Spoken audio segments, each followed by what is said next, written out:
Hey guys, welcome to VJ classes. My name is Vijay Dasani. आज इस video lesson में आपके साथ डिस्कस करने जा रहा हूँ matters in our surrounding. Matters in our surrounding जो कि क्लास 9th का केमिस्ट्री का फर्स्ट चैप्टर है। केमिस्ट्री का फर्स्ट चैप्टर है, उसका एक पार्ट ऑलरेडी अपलोडेड है जिसमें मैंने पार्टिकल्स के बारे में बताया है, और इस वीडियो में मैं आपको स्टेट ऑफ मैटर के बारे में बताने जा रहा हूँ और उनके करेक्टरिस्टिक, ओके, जो कि बहुत इंपॉर्टेंट है।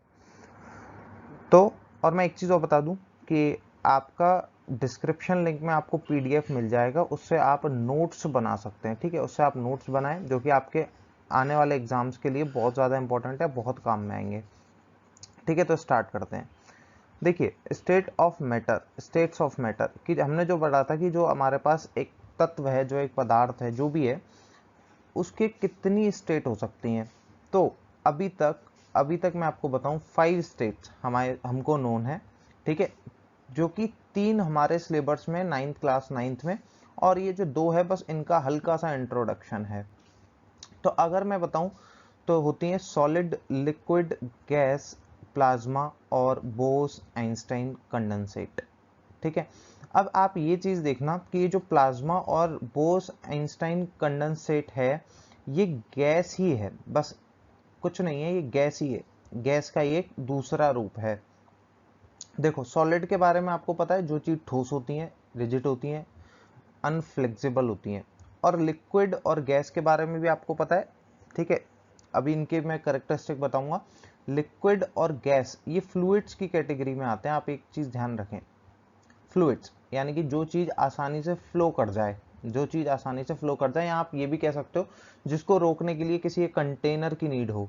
जैसे मैं एक पेन है मेरे पास, तो मेरे को इस पेन को रोकने के लिए कोई एक कंटेनर स्पेशली नहीं डालना पड़ेगा, मैं कहीं भी इसे रख सकता हूँ। पर अगर मेरे पास 1 लीटर पानी है तो मेरे को उसको कहीं ना कहीं रोकना पड़ेगा। मेरे पे अगर गैस है तो मुझे इसे कहीं ना कहीं रोकना पड़ेगा। यानी कि जिन चीजों को रोकने की जरूरत पड़ती है, जो फ्लो कर जाती हैं, उनको हम फ्लूइड्स कहते हैं। ठीक है, तो ये चीज तो आपको पता है। अब एक चीज हमें प्लाज्मा और बोस आइंस्टाइन कंडेंसेट के बारे में और बता दो, तो मैं इसका हल्का सा इंट्रोडक्शन आपको दे रहा हूं। देखो, आपके पास प्लाज्मा क्या होता है? अगर आपने कोई गैस ली, अगर आपने कोई गैस ली, उसको आपने बहुत ज्यादा गर्म कर दिया, अगर उसको आपने हाई डिग्री पर लेके गए, हाई डिग्री यानी कि हाई डिग्री ऑफ टेम्परेचर, आपने उसको बहुत ज्यादा गर्म कर दिया, या फिर आपने उसे इलेक्ट्रिक फील्ड में डाल दिया, इलेक्ट्रिक फील्ड में डाल दिया। इन दोनों में से अगर आप कोई भी चीज कर रहे हो, आप एक गैस को बहुत ज्यादा गर्म कर रहे हो, या फिर आप उस गैस को इलेक्ट्रिक फील्ड में डाल रहे हो, या फिर ये दोनों ही चीजें हो रही हैं, तो उसमें ये गैस क्या बन जाएगी? प्लाज्मा बन जाएगी। ठीक है, और कोई ऐसे नहीं कि आप 50-60 डिग्री पे लेके गए, काफी आपको हाई डिग्री पे लेके जाना पड़ेगा। ठीक है, मान लो आप 5000 डिग्री पे लेकर गए। ठीक है, कुछ 3000 डिग्री पे लेकर गए, कुछ ऐसे। ठीक है, तो वो गैस बन जाएगी प्लाज्मा। अब प्लाज्मा की क्या खास बात है? जब वो गैस गर्म हो जाएगी तो वो बन जाएगी प्लाज्मा, यानी कि फोर्थ स्टेट ऑफ मैटर। अब उसमें से लाइट्स निकलेंगी, कुछ कलर्स ग्लो करेंगे, उसमें से कुछ कलर्स ग्लो करेंगे। ठीक है, कुछ कलर्स ग्लो करेंगे, और वो जो कलर्स होंगे वो डिपेंड करेंगे नेचर ऑफ गैस, कि आपने गैस कौन सी डाली है। ठीक है, ये हमारा टॉपिक नहीं है कि गैस हम कौन सी डालें, कौन सा कलर निकले। ठीक है, जैसे कि आप अपने घर में फ्लोरोसेंट ट्यूबलाइट देखते हो, जो आपके सामने फ्लोरोसेंट ट्यूबलाइट है, इसमें आप मान लो हीलियम गैस डली है, या फिर हीलियम नहीं, आर्गन डली है। ठीक है, तो वो गैस अगर आप उसको गर्म कर रहे हो, क्योंकि ये इलेक्ट्रिक फील्ड में भी है और ये गर्म भी है, और अगर ये गर्म होगी तो ये क्या करेगी? प्लाज्मा हो जाएगा। इसमें जो गैस है वो प्लाज्मा में कन्वर्ट हो जाएगी, यानी कि फोर्थ स्टेट ऑफ मैटर, और वो लाइट एमिट करेगी जो कि होगी व्हाइट। ठीक है, तो आप ये चीज आपको ध्यान रखनी है। और फिफ्थ स्टेट ऑफ मैटर हमारे पास क्या है? Bose Einstein condensate, Bose Einstein condensate. ठीक है, तो एक तो आइंस्टाइन इसमें लगा है, और दूसरा एक ये इंडियन साइंटिस्ट है एस एन बोस।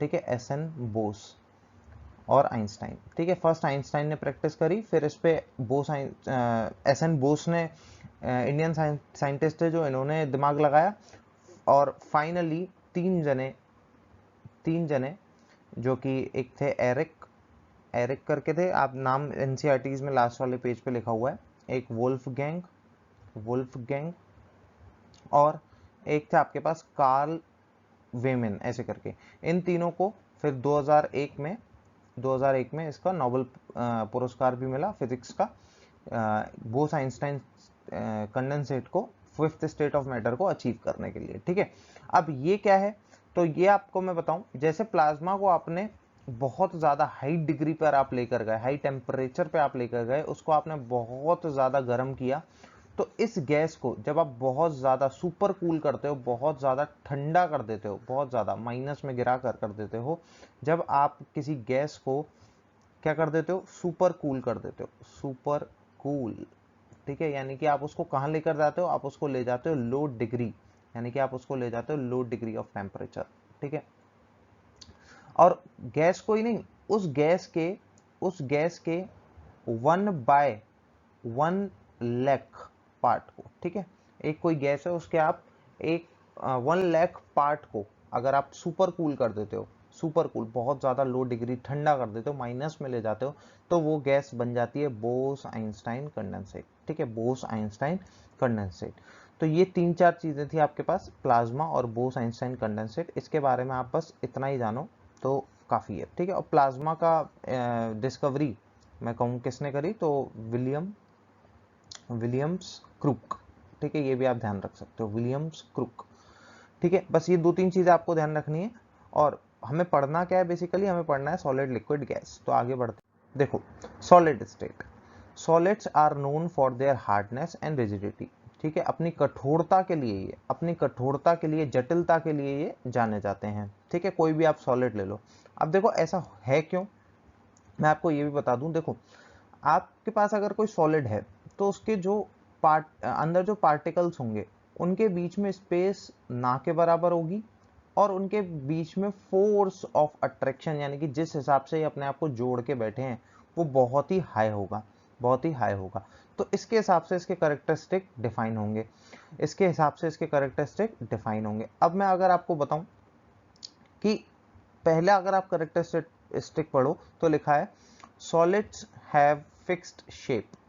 तो इनके जो पार्टिकल्स आपस में बंधे हुए हैं, इसकी वजह से एक सॉलिड की, कोई भी एक सॉलिड की फिक्स्ड शेप हो जाती है। क्या हो जाती है, फिक्स्ड शेप। और उसका वॉल्यूम भी फिक्स रहता है। ठीक है, अगर आप एक पेन है, जितनी जगह वो मेरे घर पे घेर रहा है उतनी जगह वो आपके घर पे भी घेरेगा। ठीक है, तो इसकी वॉल्यूम में कोई भी चेंज नहीं आएगा इसको इधर उधर ले जाने से, बशर्ते आप इसमें कोई भी फोर्स अप्लाइड नहीं करो, इसको ब्रेक ना करो। ठीक है, एक्सटर्नल फोर्स अप्लाइड ना करो। तो पहला हमने पॉइंट पढ़ा कि इनकी शेप फिक्स्ड होती है। ठीक है, और इनकी वॉल्यूम फिक्स होती है।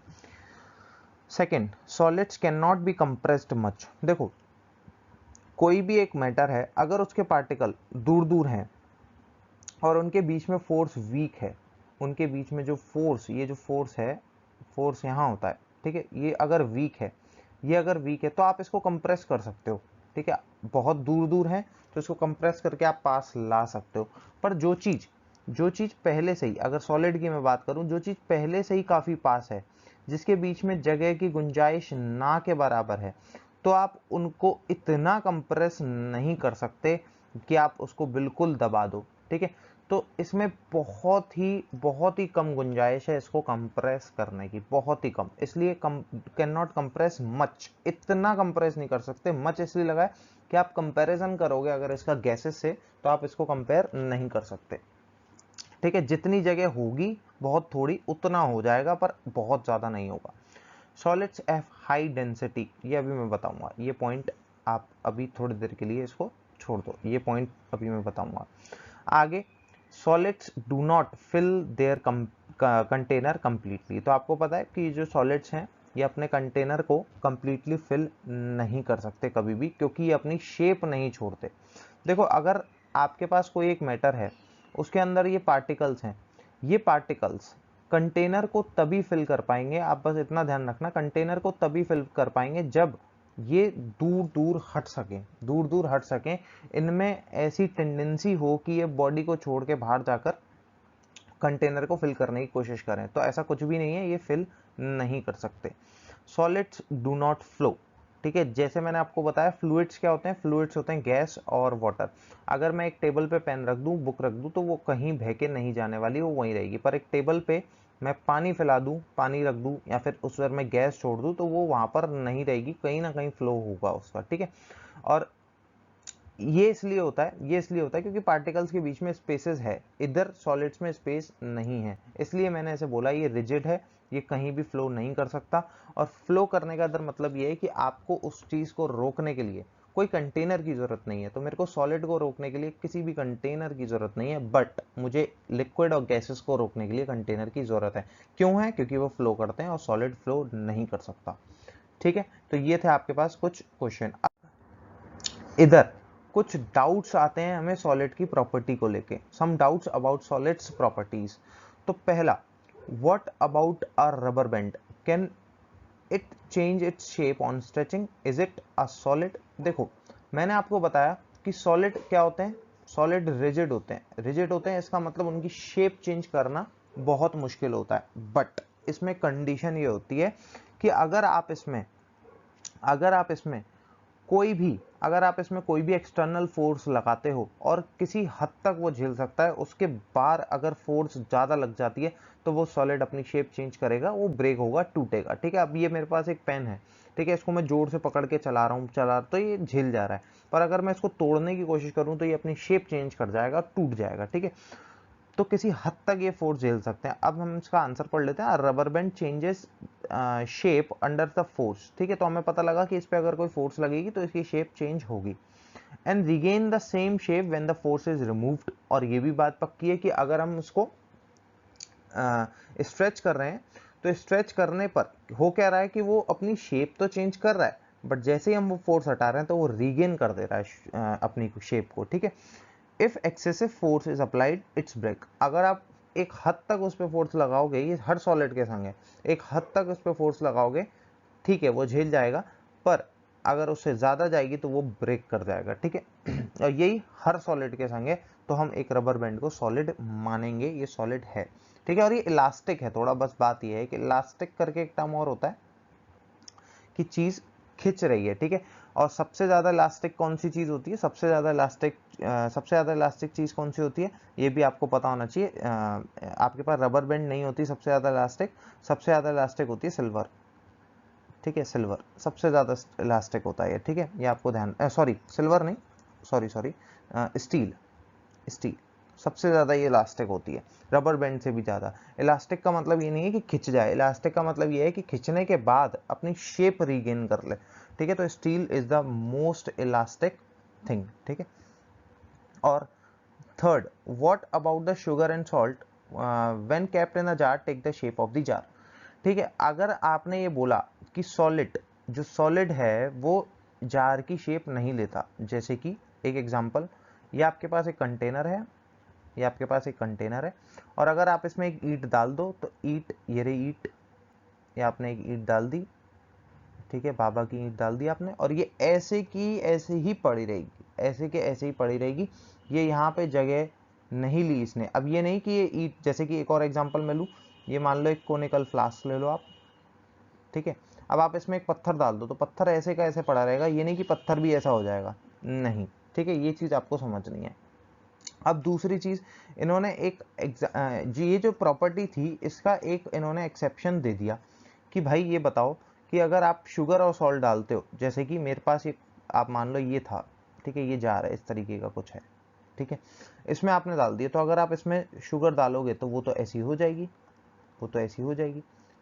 ठीक है। तो आप बोलोगे ये इसने तो जार की शेप ले ली, शुगर तो सॉलिड है या सॉल्ट सॉलिड है, बट आप एक चीज ध्यान रखो, अगर आप इसको जूम करके देखोगे, तो अगर मैं शुगर का एक क्रिस्टल ऐसे मान लूं कि भाई शुगर का एक क्रिस्टल ऐसे है, तो वो पर्टिकुलर क्रिस्टल अपनी फिक्स्ड शेप में रिमेन ऐसे ही रहेगा, अपनी फिक्स शेप में रहेगा, वो जार की शेप नहीं ले रहा है। आप देखोगे, अगर मैं इसको ढंग से जूम करके अगर देख लूंगा, या आप समझ रहे होंगे कि मैं क्या बोल रहा हूं, अगर मैं जूम करके देख लूंगा तो वो क्रिस्टल ऐसे का ऐसे ही पड़ा है, ऐसे के ऐसे ही पड़ा है। तो सॉलिड ने शेप नहीं ली है। आप अगर इन सबको मिलाकर देख रहे हो तो आपको लग रहा है कि ऐसी शेप बन गई है, बट नहीं, सॉलिड अपनी शेप में ही मौजूद है, उसने कंटेनर की शेप नहीं ली है। तो तो अगर हम इसका पढ़ लें, आंसर क्या है, the shape of each individual sugar और सॉल्ट क्रिस्टल रिमेन फिक्स्ड, ठीक है, whether we take in our hand, put it in our plate और अ जार। अगर हम अपने हाथ में शुगर रखें तो उसके क्रिस्टल की शेप जो है वही जार में रहेगी, वही प्लेट में रहेगी, वो चेंज नहीं होने वाली, ठीक है। तो ये था दूसरा। अब अगर हम तीसरा पढ़े, what about a sponge, it is a solid yet we are able to compress it, why, ठीक है।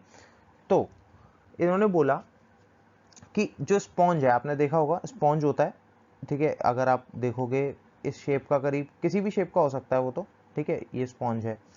तो अगर आप इसे दबाओगे तो ये कंप्रेस हो जाता है, और आप बोल रहे हो कि सॉलिड कंप्रेस नहीं हो सकते। तो मैं आपको एक चीज बता दूं, स्पॉन्ज में होल्स होते हैं जिनको हम पोर्स बोलते हैं, जिससे कुछ हवा अंदर बाहर होती रहती है, ठीक है।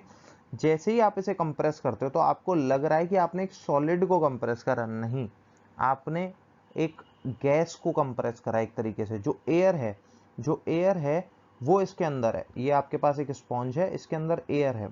जैसे ही आप इस पे प्रेशर लगाओगे, जैसे ही आप इस पे फोर्स डालोगे, तो ये जो एयर है ये बाहर की तरफ जाने की कोशिश करेगी, और ये बाहर की तरफ जाने की कोशिश करेगी, और ये स्पॉन्ज पतला होके इतना हो जाएगा, ठीक है।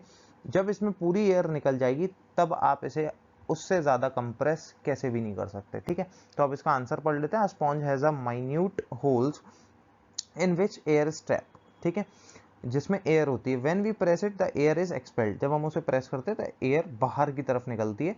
We are able to compress it, ठीक है, इसलिए हम उसे थोड़ा सा कंप्रेस कर पाते हैं, और हम कंप्रेस एक्चुअली में गैस को कर रहे हैं, एयर को कर रहे हैं, ना कि स्पॉन्ज को, ठीक है। स्पॉन्ज तो एक सॉलिड ही है। तो ये 3 क्वेश्चन बनते हैं जो कि बहुत ज्यादा इंपॉर्टेंट होते हैं। आगे देखते हैं, डेंसिटी ऑफ सॉलिड्स। डेंसिटी क्या है, देखो डेंसिटी करके टर्म आपके पास आया, इसको अभी बस आपको समझना है। The density of a solid में बी डिफाइंड एज, इसको कैसे डिफाइन किया जा सकता है, मास ऑक्यूपाइड बाय अ सॉलिड, कि एक सॉलिड में कितना मास है पर यूनिट वॉल्यूम। अगर उस मास को हम वॉल्यूम से डिवाइड कर दें, उसकी वॉल्यूम, ठीक है, जैसे कि आपको पता है हर शेप की मास होता है, जैसे कोई शेप है, ये सिलेंड्रिकल शेप है, तो इसकी वॉल्यूम भी कुछ होगी, ठीक है, आपको निकालना आती होगी, वो पाई आर स्क्वायर से निकल आती है। तो वो आप नीचे रखोगे और मास इसका यहाँ रखोगे, और मैं एक चीज बता दूं, इसमें आप जैसे ही डिवाइड मारोगे तो ये डेंसिटी निकल आएगी, ठीक है, और डेंसिटी की यूनिट क्या होगी, केजी पर मीटर क्यूब, ठीक है। अब एक चीज और ध्यान रखना, मास जो होता है वो केजी में होता है, किस में होता है, केजी में, और जो वेट होता है वो होता है आपका किस में, जो वेट होता है वो आपका होता है न्यूटन में। ये बहुत बड़ा मिसकॉन्सेप्शन है कि हम बोलते हैं मेरा वेट 80 किलो है, गलत। एक्चुअली में वेट और मास में बहुत फर्क होता है, मास केजी में होता है, यानी कि अगर एक बॉडी में कितना मैटर, एक मैटर में कितने पार्टिकल्स, कितनी चीजें वो कंटेन करती है, इस हिसाब से उसका मास डिसाइड हो जाता है, ठीक है। छोटे लेवल पे आप ये समझ सकते हो। और वेट एक ग्रेविटी का कॉन्सेप्ट है, ठीक है, उस मास को कितने फोर्स से नीचे खींचा जा रहा है, कितनी ग्रेविटी उस पर लग रही है, वो वेट होता है, ठीक है। तो मैंने फोर्स बोला इसलिए मैंने यूनिट भी न्यूटन लगाई है, ठीक है, ये चीज आपको ध्यान रखनी है। तो मास की यूनिट केजी होती है, वेट की यूनिट न्यूटन होती है, तो ये चीज इसमें फर्क है, आप ध्यान रखें। तो ये डेंसिटी होती है, किसी भी चीज की डेंसिटी अगर आपको निकालनी है तो आप उसके मास में उसके वॉल्यूम का डिवाइड मार दो, तो आपके पास मास आ जाएगा, डेंसिटी आ जाएगी। और डेंसिटी सबसे ज्यादा उसमें होगी जिसके पार्टिकल क्लोज होंगे, ठीक है, फिर कम उसमें होगी जिसके पार्टिकल थोड़े दूर, और फिर सबसे कम उसमें होगी जिसके बहुत दूर। तो ये चीज आपको ध्यान रखनी। तो ये समझ गया, सॉलिड में ज्यादा, लिक्विड में उससे कम, और गैसेस में सबसे कम। लिक्विड स्टेट, तो हम लिक्विड स्टेट के बारे में पढ़ेंगे। Liquids have a fixed volume but they have no fixed shape, ठीक है, इनकी जो वॉल्यूम होती है वो फिक्स्ड होती है। अगर आप 1 लीटर पानी को एक जार में डालो, ठीक है, भले वो सिलेंड्रिकल हो, ठीक है, फिर आप एक कोनिकल फ्लास्क में डाल दो, ठीक है, अब इसकी शेप बदल चुकी है, तो वो पानी यहाँ 1 लीटर है, आप बिना फैलाए इसमें डाल दो तो वो 1 लीटर ही रहने वाला है, बट शेप यहाँ पर वो ले लेगा सिलेंडर की, यहाँ पे ले लेगा वो कोन टाइप की, ठीक है, यहाँ पे ले लेगा वो कोन टाइप की। तो ये चीज आपको ध्यान रखनी है, फिक्स्ड वॉल्यूम होती है बट शेप फिक्स नहीं होती। 1 लीटर पानी 1 लीटर ही रहने वाला है हमेशा। Liquid take the shape of the vessel in which they are placed, ठीक है। तो ये हमें पता है कि जिस वेसल में आप उसे डालोगे उस वेसल की वो शेप ले लेंगे। Liquid like solids, liquid can not be compressed, ठीक है। तो मैंने आपको बताया भले ही इनके बीच में थोड़ी स्पेसेस होती है, इनके बीच में स्पेस होती है, बट आप इसको कंप्रेस इतना नहीं कर सकते, नहीं कर सकते। थोड़ा बहुत आप कंप्रेस कर जाओ, थोड़ा बहुत, नहीं कर सकते ज़्यादा, ठीक है। तो लिक्विड सॉलिड की तरीके से कंप्रेस नहीं होते, सॉलिड भी कंप्रेस नहीं होते, ऐसे ही ये भी कंप्रेस नहीं होते, ठीक है। अगर आप 1 लीटर पानी ले लो और उसको टाइट पैकेट में बंद कर दो, कितना भी टाइट पैकेट में बंद कर दो, उसमें कुछ ना कुछ एयर चली जाएगी, ठीक है। बट स्टिल आप 1 लीटर उसमें ले लो, अगर उसको कंप्रेस करने की कोशिश करोगे, दबाओगे, तो थैली फट जाएगी, या जिसमें आपने कंटेन कर रखा है वो फट जाएगा, पर ये कंप्रेस नहीं होगा, ठीक है। गैस कंप्रेस हो जाएगी क्योंकि इसके पार्टिकल्स में जो फोर्स है वो इतना भी कमजोर नहीं है, काफी अच्छा खासा है, ठीक है। पर सॉलिड से हम कंपेयर करेंगे तो हमें कम दिखेगा, तो ये कंप्रेस नहीं होते। Liquid do not fill the container completely, और ये कंटेनर को कंप्लीटली फिल नहीं कर सकते। कंटेनर को कंप्लीटली फिल करने का मतलब है कि इसके जो पार्टिकल्स हैं वो अपनी बॉडी को नहीं छोड़ सकते। अगर आप एक सिलेंड्रिकल वेसल ले लो और इसमें अगर आप पानी डाल दो, ठीक है, तो पानी यहाँ बैठने की कोशिश करेगा, उसकी टेंडेंसी यहाँ, ये बॉटम फिल करेगा हमेशा, पर कंटेनर को फिल करने की टेंडेंसी नहीं है। मान लो ये 2 लीटर का था, आपने इसमें 1 लीटर पानी डाला, तो वो यहाँ बैठ के यहाँ फिल कर गया, ठीक है। आप इतना सोच रहे हो फिल कर गया, बट इसकी टेंडेंसी ये नहीं है कि वो ऊपर उठ के पूरे कंटेनर को फिल करे। लाइक गैस, गैस की टेंडेंसी ये वो पूरे कंटेनर को फिल करने की कोशिश करेगी, ठीक है। लिक्विड जनरली फ्लो इजीली, तो ये इजीली फ्लो इसलिए कर जाते हैं क्योंकि इनके बीच में, इनके जो पार्टिकल्स हैं उनके बीच में उसके सॉलिड के तरीके से जो अट्रैक्शन है वो इतना नहीं है, सॉलिड के तरीके से नहीं है, बट स्टिल है। तो फिर भी जो अट्रैक्शन है वो स्लाइड कर जाते हैं एक दूसरे के ऊपर, ये एक दूसरे के ऊपर स्लाइड कर जाते हैं, इसलिए फ्लो कर जाते हैं, इसलिए हमें एक कंटेनर चाहिए होता है इन्हें होल्ड करने के लिए। तो ये थी आपके पास लिक्विड की कुछ प्रॉपर्टी, ठीक है। और अगर आपको शेप देखनी है कि ये कैसे शेप ले लेते हैं, तो आप खुद एक्सपेरिमेंट कर सकते हो। 3 अलग अलग शेप के आप बिकर ले लो, ठीक है, कोई भी वेसल ले लो, कुछ भी ले लो। तो एक कुछ ऐसा ले लो आप, और एक आप प्लेट ले लो भली, ठीक है, और इसमें आप पानी डाल लो, ठीक है, 1-1 लीटर डाल लो। तो आप 1-1 लीटर पानी यहाँ लो, उसको यहाँ पलट दो, फिर यहाँ पलट दो। आप ये चेक करोगे लास्ट में भी वो 1 लीटर रहने वाला है, इसका मतलब वॉल्यूम तो फिक्स थी, बट शेप यहाँ सिलेंड्रिकल थी, यहाँ कोनिकल थी, और यहाँ पे स्फेरिकल थी, ठीक है। तो ये आपको पता होना चाहिए, शेप अलग अलग हो जाती है। Gaseous state, gaseous state of matter क्या है, हम ऐसे पढ़ते हैं, gases have neither a fix shape nor a fixed volume. तो गैस की ना ही फिक्स शेप होती है, ना ही फिक्स वॉल्यूम होती है। तो लिक्विड की भी फिक्स नहीं होती, इसकी भी फिक्स नहीं होती। अब वॉल्यूम इसकी भी फिक्स नहीं होती, ठीक है, ये आपको ध्यान रखना है। इसकी वॉल्यूम कभी भी फिक्स नहीं होती क्योंकि इसके पार्टिकल्स बहुत दूर दूर होते हैं। आप इसको किसी भी कंटेनर में आप कंटेन करोगे, लाइक बलून में अगर आप इसे कंटेन करते हो, तो इसके पार्टिकल्स क्या करेंगे, जैसे कि ये बलून है, तो यहाँ पर प्रेशर डालेंगे, यहाँ पर, और यही air, same amount of air आप किसी छोटे उसमें भी डाल सकते हो, ठीक है। सेम अमाउंट ऑफ एयर उसमें छोटे उसमें डाल दी तो भी वो इसके वॉल्स पर प्रेशर एक्सर्ट करेंगे, ठीक है। तो कोई फर्क नहीं पड़ता कि आप किसमें इसे कंटेन कर रहे हो, इसकी वॉल्यूम फिक्स नहीं हो सकती, वॉल्यूम फिक्स नहीं होती इसकी। यहाँ पे आपने जो एयर ली वो यहाँ डाल दी आपने, ठीक है, तो इससे ये भी पता लग रहा है कि ये कंप्रेस भी हो गई, ठीक है। तो इसकी वॉल्यूम फिक्स नहीं होगी, इसकी शेप भी फिक्स नहीं होगी। तो gases acquire the shape and the volume of the vessel in which they are kept. Gases can be compressed easily, ठीक है, इसके पार्टिकल दूर दूर है, तो आप इन्हें कंप्रेस करके इन पे प्रेशर लगा के इन्हें पास पास ला सकते हो। तो इन्हें पास पास लिया है किसी हद तक, ठीक है। आप अगर एक बलून को अगर आप देखो तो आप उसको थोड़ा सा पिचकाओगे, पर किसी हद तक, ज़्यादा करोगे तो वो भी फट जाएगा। Gases have very low density, तो मैंने डेंसिटी के बारे में बताया, सॉलिड की सबसे ज़्यादा, फिर लिक्विड, और फिर गैस, ठीक है, ये सिस्टम चलता है। Gases is much lighter than the same volume of a solid और अ लिक्विड, ठीक है। तो सेम वॉल्यूम ऑफ सॉलिड और सेम वॉल्यूम ऑफ लिक्विड और सेम वॉल्यूम ऑफ गैस अगर आप ले लो, वॉल्यूम सेम ले लो, फिर भी गैस आपको हल्की महसूस होगी, लिक्विड आपको, और लिक्विड आपको फिर सेकंड नंबर पे, और थर्ड नंबर पे सबसे ज़्यादा भारी आपको सॉलिड लगेगा।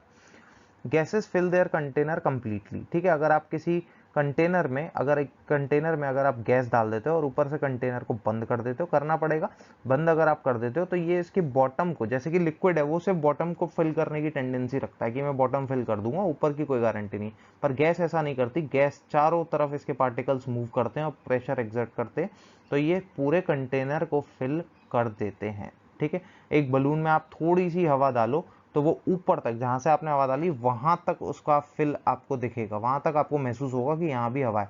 पर एक बलून में अगर आप पानी डालो तो आपको सिर्फ नीचे बॉटम को फिल करता हुआ दिखेगा, ऊपर तक पानी नहीं दिखेगा।